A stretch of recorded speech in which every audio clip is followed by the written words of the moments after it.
On a eu un début d'année 19 assez contrasté, avec à la fois un hiver doux et un peu pluvieux.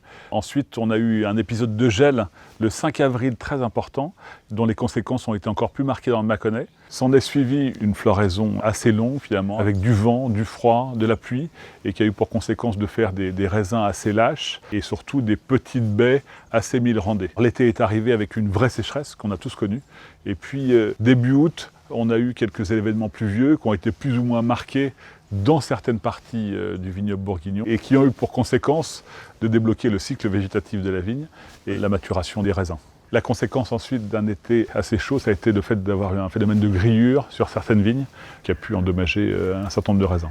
Les vendanges sont arrivées avec un très bel état sanitaire généralisé en Bourgogne, ce qui nous a permis de commencer les vendanges d'une manière lente et vraiment adaptée à la maturité phénolique de chaque parcelle. Les premiers coups de sécateur ont été donnés fin août pour les créments et les derniers ont été donnés finalement mi-octobre dans certaines parcelles.